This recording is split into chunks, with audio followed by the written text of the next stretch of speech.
বাবা ছোট্ট একটি শব্দ হলেও বিশালের ব্যাপকতা। প্রতি বছর জুনের তৃতীয় রোববার পুরো বিশ্বে পালিত হয় বাবা দিবস। সাহিত্য থেকে সঙ্গীত, কবিতা থেকে সিনেমা, সব ক্ষেত্রে বাবা স্থান করে নিয়েছেন এক দায়িত্বশীল স্নেহময় পুরুষ হিসেবে। বাবা দিবসে জেনে নেব বলিউডের এমন কিছু সিনেমা সম্পর্কে যেখানে বাবার সঙ্গে সন্তানের সম্পর্কের মাধুর্যকে ফুটিয়ে তোলা হয়েছে চমৎকারভাবে। বলিউড সিনেমায় বাবার চরিত্র বরাবরই গুরুত্বপূর্ণ। এক সময় পর্দার বাবাদের বেশিরভাগই দেখা যেত কঠোর, রাশভারী ও কর্তৃত্বপরায়ণ রূপে। তবে সময়ের সঙ্গে সেই চিত্র বদলেছে।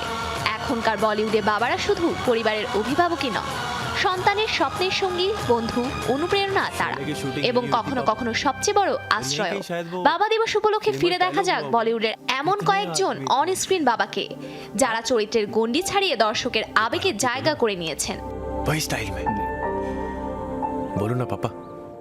বাবা সন্তানের সম্পর্ক নিয়ে ভারতের সবচেয়ে বড় ফিল্ম ইন্ডাস্ট্রি বলিউডে রয়েছে অনেক সিনেমা।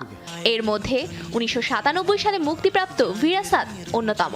বাবা অমরিশ পুরী ও ছেলে অনিল কাপুরের মধ্যকার সম্পর্ক, তাদের মূল্যবোধ ও প্রজন্মগত ব্যবধান, শেষ পর্যন্ত বাবার আদর্শে ছেলের অনুপ্রাণিত হওয়া সিনেমার কাহিনীকে নিয়ন্ত্রণ করে।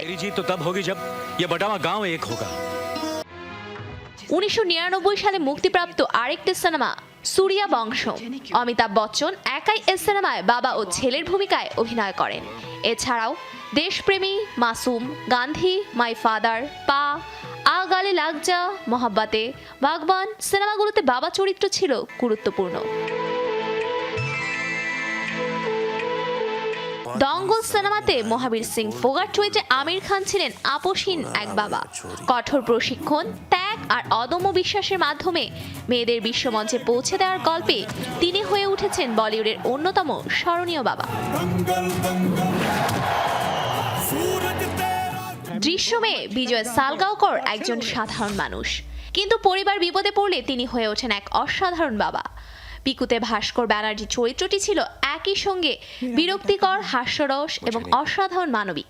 বয়সের ভারে নুয়ে পড়লেও মেয়ের স্বাধীনতা ও ব্যক্তি স্বাতন্ত্র্যের বিষয়ে তিনি ছিলেন অত্যন্ত প্রগতিশীল। জওয়ানে বিক্রম চরিত্রে শাহরুখ খানকে দেখা যায় একজন যোদ্ধা এবং একজন স্নেহময় বাবা হিসেবে। নিজের ছেলের নিরাপত্তার প্রশ্নে তিনি হয়ে ওঠেন অপ্রতিরোধ্য। বাবাকে ঘিরে সারা বিশ্বে তৈরি হয়েছে আরো বহু সিনেমা। তাই প্রতিটি মুহূর্ত, প্রতিটি দিনই বাবাকে ঘিরে আমাদের। তবু যেন ভালোবাসি কথাটি বলা হয় না বাবাকে।